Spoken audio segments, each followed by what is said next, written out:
Hey guys, today's topic, not again.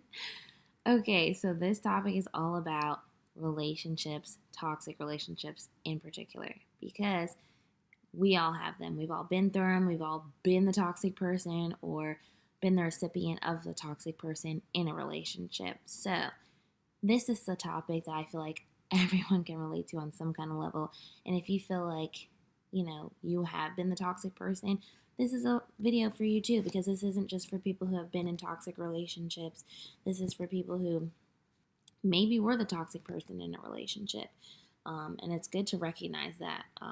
So let's start by saying that friend, right, who is always in a toxic relationship. We all have that one friend who is like, oh, he does this or she does that, and I can't stand when he or she does this, and they continue to stay, right? They'll complain to you day in and day out about what their significant other is doing, but they'll never leave them, right? Or they'll break up and then they end up next week they're back together. So why is that? Why do we continually go back to people if we find them to be toxic? The first response, it's comfortable. To be quite honest, nobody likes to go through the getting to know you stage, the small talk, the I need to learn about you. It's tedious and it's annoying, and I get it, trust me. But we have to stop being comfortable in toxicity. Like, it's what it is. Like, the fact that we get so used to someone being toxic because we just know what to expect. It's like, oh, I know that she's like this, and I know how to handle it when he gets like that. But it's not healthy. That doesn't make it any better. That doesn't make it any healthier. And that doesn't make it any less toxic.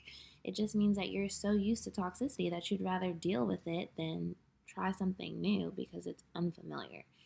Um, and that's a big problem because we get comfortable in toxicity, then we create toxicity, and then we get so used to it when we experience something new, something different, something healthy, we don't know how to handle it. We don't know what to do because it's like, oh, I'm so used to being guarded, or I'm so used to being treated poorly. I'm so used to being talked down to. I'm so used to being, reprimanded for things that aren't my fault or being blamed for things. And when someone treats us properly, it's like, okay, we create problems because we're so used to being in a problem arena that we don't know what to do when we're not in a problem. So we create problems out of nowhere. And that's how toxic behavior gets perpetuated over and over and over again. It becomes a cycle because someone who has repeatedly been in toxic relationships now enters into a healthy relationship, creates the toxicity that they're so used to being in because they've been in it for so long. It's so comfortable for them. So that's one reason that we do it, is because it's comfortable for us. It's familiar. It's what we're used to. Second reason is because we're just too, I don't want to say dumb or naive, but we're oblivious to it. We either intentionally ignore it because it's, again, comfortable, or this is someone that we care for, we love. Maybe the toxicity wasn't always there. Maybe it was a great relationship for 2 years and all of a sudden it became toxic, and now we have this attachment to somebody who we love, we care for, and we're hoping that it can change. They weren't always like this, so they just need to get back to being the person that they used to be, or they just need to go back to their old ways, and they just need to get out of this habit or this pit or rut that they're in right now. So we create these excuses for people to be toxic and to allow that toxicity in our life just because it wasn't there before. So we think this is some kind of fluke now and it's going to pass. And that's not okay. We need to set boundaries. We need to set limits. We need to set standards and say, hey, I don't allow toxicity in my life. I get it if you're going through something, if it's, something that you guys need to work through to get together, cool. But that doesn't mean you get to treat me any differently, any less. You don't get to talk down to me. You need to set your boundaries. You need to set your standards. And if they fall below, you need to cut it. It's not being unreasonable. It's being selfish, to be honest, but in the best and healthiest way for yourself, because you can go through things with somebody, you can help people through things, you can stick by somebody's side when things get tough, but that does not mean you allow that person to treat you any less than you deserve to be treated at any point in time for any reason. There's no excuse for that, and we need to set those boundaries. third reason, I honestly genuinely feel as though we allow this toxicity because we have low self esteem. I feel like a lot of us just don't feel like we deserve better, or we don't think we can find better. Um, or we use it as an excuse to be toxic to other people. Oh, they're doing it to me, so, I don't have to change my behavior because they're doing it as well.